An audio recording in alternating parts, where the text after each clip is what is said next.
এবার ঈদের ছুটি 7 দিন। নির্বাহী আদেশে 18ই মার্চ ছুটি ঘোষণা করা এবারের ঈদে সরকারি ছুটি মিলছে 7 দিনের। মন্ত্রিপরিষদের সভা শেষে এই কথা জানানো হয়েছে। সচিবালয়ে সড়ক পরিবহন এবং সেতুমন্ত্রী শেখ রবিউল আলম জানিয়েছেন, 16ই মার্চ থেকে গার্মেন্টস শ্রমিকদের ধাপে ধাপে ছুটি দেওয়া হবে।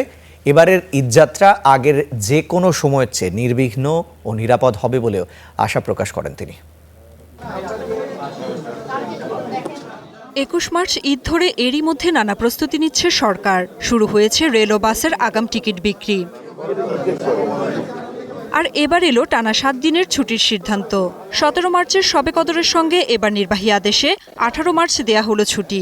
সচিবালয়ে প্রধানমন্ত্রী তারেক রহমানের সভাপতিত্বে মন্ত্রিপরিষদের সভায় এই সিদ্ধান্ত হয়। মার্চ থেকে ছুটি এটা সিদ্ধান্ত হয়েছে এবং এটা ফাইনাল চলে আসবে আপনাদের সামনে অতি শীঘ্রই। এক্স্যাক্ট কি ছুটিটা হবে সেটা যেহেতু এগেন ক্যাবিনেট সেক্রেটারির দায়িত্ব আপনাদেরকে জানানো, তাহলে আমি বলে দিলে তার দায়িত্ব সে কিভাবে পালন করবে। ধারণা করা হচ্ছে, নারীর টানে ঈদের আগে 2 থেকে 3 দিনে প্রায় 2 কোটি মানুষ ঢাকা ছাড়বেন। ঈদযাত্রা নির্বিঘ্ন করতে সড়ক, নৌ ও রেলমন্ত্রীও জানালেন 4টি অগ্রাধিকারের কথা। ঈদযাত্রা উপলক্ষে সড়কে চাঁদাবাজি করার কোনো সুযোগ নেই।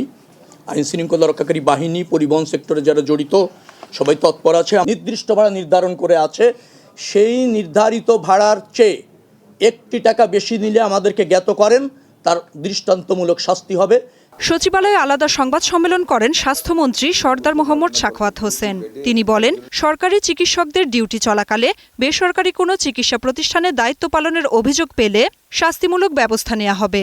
যেহেতু আমরা স্বাস্থ্যে কোনো ডাক্তার যদি ওনার ডিউটিরত অবস্থায়, ডিউটি থাকাকালীন অবস্থায় যদি সরকারি সময়ের ভিতরে ডিউটি রেখে যদি বাইরে গিয়ে কোনো প্র্যাকটিস করেন, the same thing shall be taken. আমরা এবার লাইসেন্স স্থগিত করে দেব যাতে করে আর প্র্যাকটিসটা করতে পারে। পৃথক ব্রিফিংয়ে বস্ত্র ও পাটমন্ত্রী শরীফুল আলম জানিয়েছেন, 25টি বন্ধ পাটকলের মধ্যে 9টি চালু করা হয়েছে, যাতে কর্মসংস্থান হয়েছে 7,000-এরও বেশি মানুষের। ফ্যাসিবাদী সরকারের অপশাসনে বন্ধ হয়ে পড়া পাটকল পুনরায় চালু করতে সমন্বিত উদ্যোগ নিয়ে কাজ করবে সরকার। ইতিমধ্যে ইজারাকৃত মিলগুলোর মধ্যে 9টি মিলে 7,200 জন কাজ করছে, যা দেশের উৎপাদন ও কর্মসংস্থানে ইতিবাচক ভূমিকা রাখছে। মন্ত্রী আরও জানান, পাটজাত পণ্যকে জনপ্রিয় করতে আগামী 14 মার্চ রাজধানী শিল্পকলা একাডেমি চত্বরে শুরু হচ্ছে 9 দিনব্যাপী মেলা। Nafia Farzana, star news.